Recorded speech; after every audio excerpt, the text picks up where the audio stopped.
Hello everyone and welcome to the channel. If you are new here, my name is Shanir and this is Talking Crime. On this channel, we talk about missing cases and domestic violence reports. Now today's topic is about a young lady named Sade Robinson. Her birthday was May 10th, 2004. And eventually her mother had wound up moving to Milwaukee, Wisconsin, and her dad wound up moving to Florida when their relationship didn't work out. Now, Sade also had a sister too. The way her family and friends described her as she kept a smile on her face, she was loving, warm-hearted, and she was a joy to be around. So this story will basically talk about and go over the actual case. Now, it's not just like all my other videos. This video today is going to be more like a reaction video to an actual video that I saw about Sade. But what we do know is on April 1st of 2024, Sade came up missing. Now the situation lined with April 1st, and the last time her mother had talked to her was that morning, and basically she was thinking that Sade was about to prepare and get ready for work.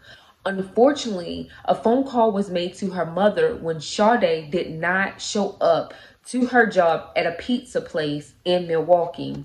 Now, Sade was 19, but Sade was a go-getter, and she had two actual jobs and had her own place. Sade had graduated from high school early, and Sade just had her stuff together. Sade also was about to graduate from a community college, but not only that, her goal was to further her career in criminal justice and possibly go to the military. So today's video, we're going to do a reaction video. Now, I'm getting the actual video off of Mr. Storybox on YouTube.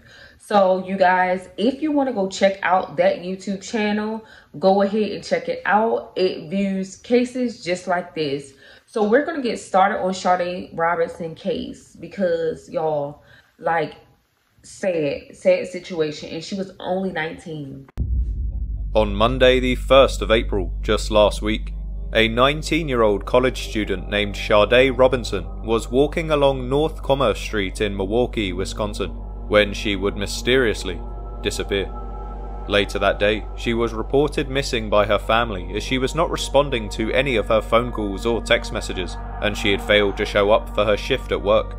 But the situation would only get progressively worse when the next morning, Sade's car was found on fire in an alleyway, approximately 2 miles away from where she was last seen. And then later that same day, a severed human leg was discovered at Warnerman Park by Lake Michigan.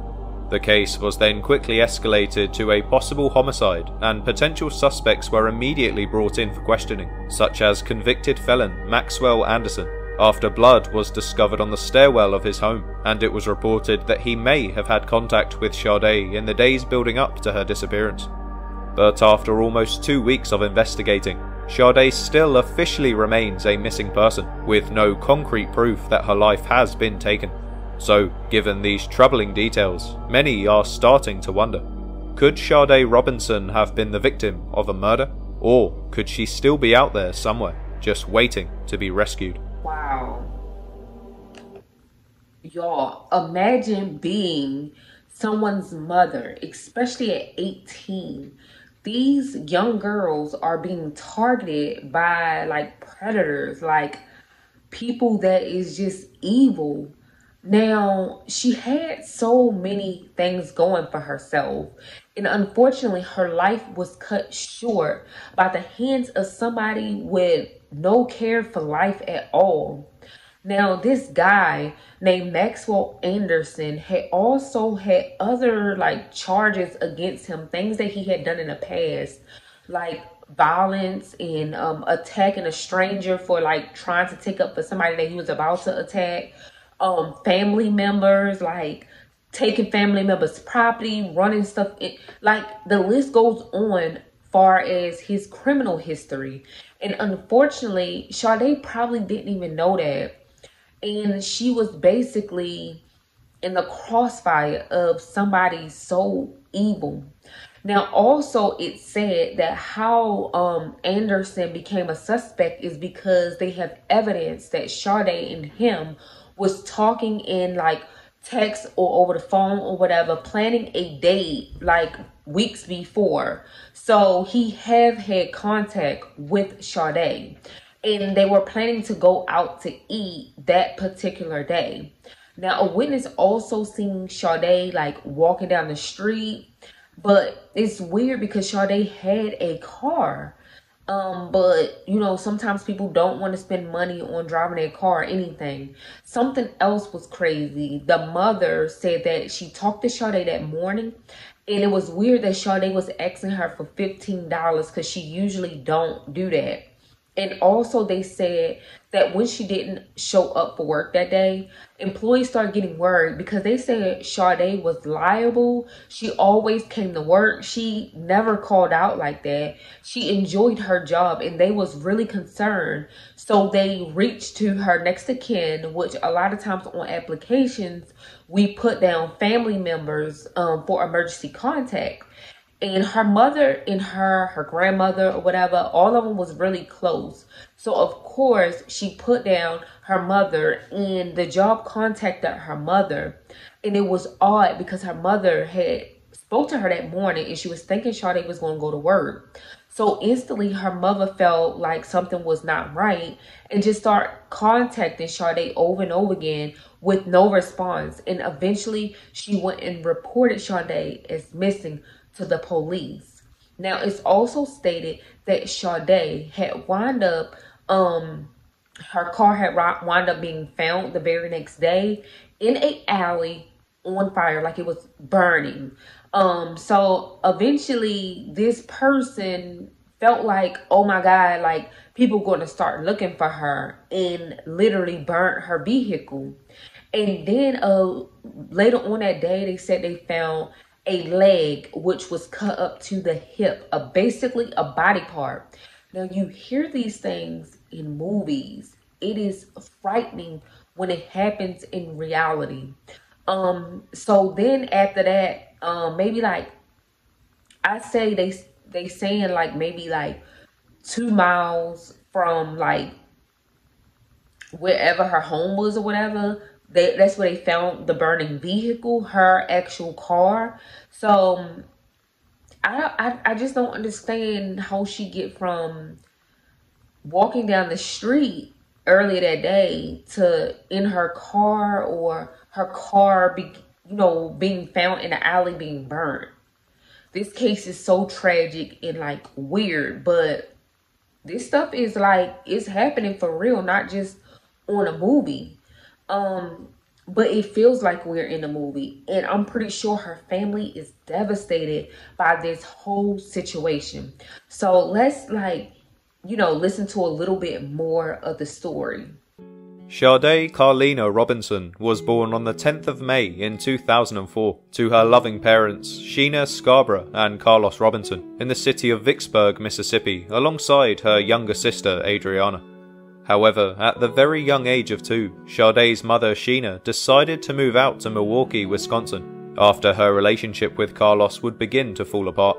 This would then lead to Sade growing up in 2 different states, as her father had also moved out of Vicksburg, eventually deciding to settle down in Florida, meaning the family were constantly travelling back and forth over the years.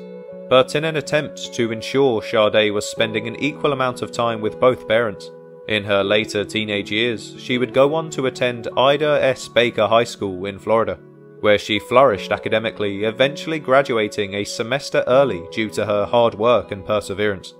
It was then later revealed to her mother that she had been secretly looking at job interviews as she was keen to start building up her career. But alongside this, she was also looking to get an associate's degree in criminal justice at Milwaukee Area Technical College. So as I'm sure you can imagine, her parents were extremely proud of their daughter and had high hopes for her future.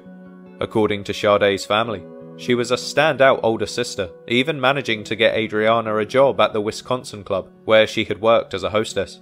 But alongside this position, she also had a second job which she had been working on and off for about 5 years at a restaurant called Pizza Shuttle. And by all accounts, Sade was a stellar employee, always laughing, smiling and making the customers feel welcomed and her co-workers feel appreciated. So I guess you could say she really was the whole package, as it would seem that everywhere she went, people would admire her. After all, she was a full-time college student working 2 jobs at the very young age of just 19 years old, which allowed her to pay for a small apartment in Milwaukee where her grandmother Linda would often visit, and the two would cook seafood together and catch up on a regular basis. However, despite the incredibly bright future that was laid out ahead of Sade, with the young woman being set to graduate from college in just 1 month with a 3.5 GPA and her sights being firmly set on joining the US Air Force, it would appear that these dreams would suddenly come crashing down when she would mysteriously disappear on that fateful day in April.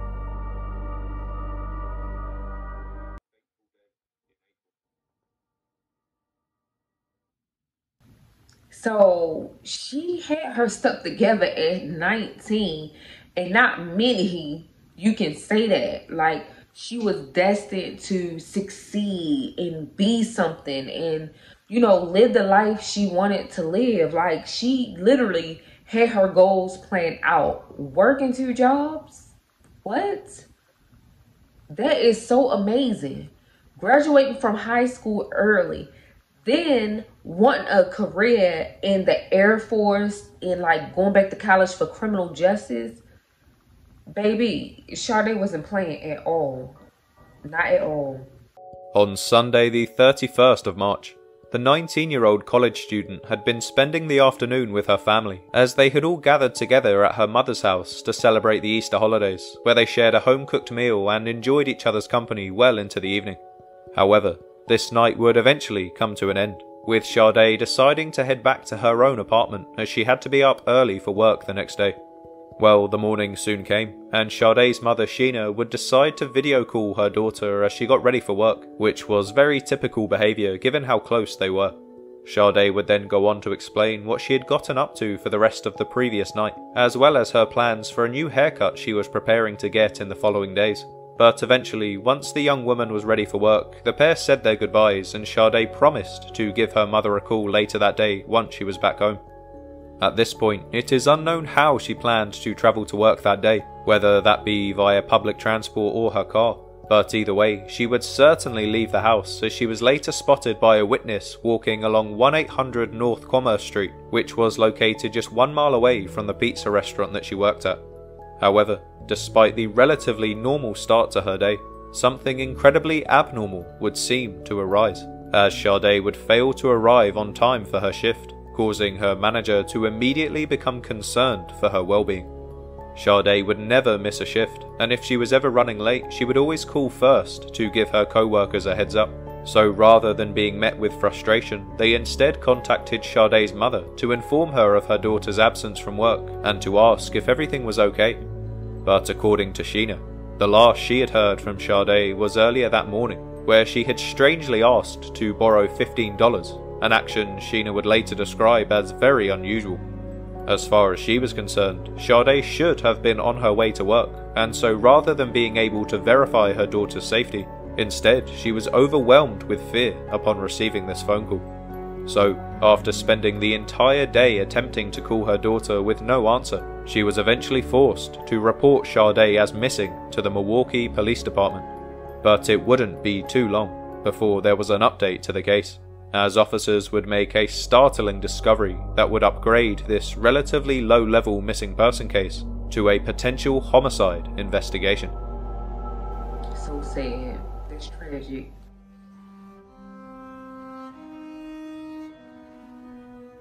On Tuesday the 2nd of April, an abandoned car was found on fire in an alleyway located on the corner of West Lisbon Avenue and North 30th Street. And after emergency services were called to put out the fire and investigate the incident, it was quickly uncovered that the vehicle belonged to a person that had been reported missing the previous day. So, given this concerning revelation in the case, the Milwaukee PD called up Sheena Scarborough to inform her about what they had found and what this could potentially mean. and understandably they were met with tears and heartbreak as Sheena tried to piece together the situation in her mind. However, refusing to give up hope, there was still every chance Sade could still be out there somewhere. So, her family alongside the Milwaukee PD stepped up their efforts to locate the missing young woman, as the danger surrounding her case continued to escalate. But despite their hopes for a happy ending, the situation would only appear to get worse when an unidentified human leg was discovered next to Warnemont Park in Milwaukee just later that very same day, which left the police severely concerned that the two incidents could possibly be connected. So, horrified by this new discovery, the police vowed to upgrade the missing person case to a homicide investigation, as they believed that the likelihood of the events being related was high, given the close proximity to where they had taken place. However, despite their efforts, the case would seem to only grow in controversy, as further body parts would continue to emerge over the following days, as well as a blanket which would later be revealed to belong to Sade, that the police had found on a set of train tracks located not too far from her abandoned vehicle. But the controversy didn't stop there, as on top of this, a disturbing suspect would also be called into question who had a very troubled past, and by all accounts, had spoken with Sade in the days building up to her disappearance. On Thursday the 4th of April, a 33-year-old man named Maxwell Anderson was arrested under the suspicion of murder after it was revealed that he may have been linked to the severed body parts that had been discovered all over the city of Milwaukee. At this point in time, officials have not publicly connected the human remains to Sade Robinson, but her mother has met with the prosecutor in the case and is being kept in the loop, which seems to suggest that the two cases may be linked. Maxwell appeared in court on Tuesday the 9th of April as prosecutors asked for more time to make a charging decision. In court, the Milwaukee County Assistant District Attorney named Ian Vance Curzon, who is also a member of the office's homicide unit, said that the authorities had found blood on the stairwell of his house and on a comforter in his bedroom, so they are currently waiting on blood testing to see if it is a match to the human remains. According to news reports, Sheena Scarborough attended this hearing, accompanied by a victim advocate, but given the sensitivity of the case, she declined to comment, leaving the investigation still very much open-ended as to what really happened and if the missing person case of Sade Robinson really is connected. Wow, you guys, this is sad for her family, for her friends. Like, this is a sad case. How in the world somebody could do such a thing? Like, it's weird. And then, like, they saying that he stayed into trouble. Like, he always was doing something, always was violent. And, like, the smirk on his face is just, like, it's ugly. It's like, deep down, he have a deep, dark, like, I wouldn't be shocked if this guy have done this before. Like, if this is not his first time killing somebody, but maybe his first time, like, you know, dismembering them and, like, putting their body parts in different parts of the town. But I just feel like he have done this before. I feel like this is not his first time. I feel like he preyed on young girls. She was 19 years old and you're 33. I just don't get it. Why would you plan to go out on a date with a 19-year-old young lady? It's weird to me. But you guys, we're going to continue to pray for Sade's family and friends in this tragic, difficult time that they had to deal with. And it's even more tragic that they are finding body parts all over this town. I mean, they just want justice, they want peace, and they want the truth. So we're going to continue to pray for these family members, the friends, especially the mother, the grandmother, the father in Florida, her sister. This young lady had a bright future ahead of her. And unfortunately, by the hands of somebody that did not really care, probably had been watching her for several weeks. You never know, like, where his mind was at. And how she met him. Like, we don't know the whole thing of the case, but to literally just kill somebody in cold blood and just dismember them and then catch their car on fire, he needs the death penalty, like life without the possibility of parole. This family, Sade's family, need justice. So you guys, we're going to continue to pray for Sade and her family, and hopefully everything come to light, the truth come to light, so her family can eventually, after getting justice, kind of heal a little bit better. Um, there's no words of, like, you can't even like approach them and say, I know how you feel, or like try to give them real good comfort, because to everybody this is shocking. Like, you wouldn't even know what to say to her family. So we're going to continue to pray for them. Pray that they find all of Sade's body parts so they can give her the proper burial. And yeah, we want justice for Sade Robinson. So you guys, don't forget to like, comment, and definitely subscribe to Talking Crime. We would love to have you over here. And bear with me, I'm trying to do these reaction videos, and give you a little bit of different, versatile on this channel. So you guys, don't forget to like, comment, and subscribe. Peace.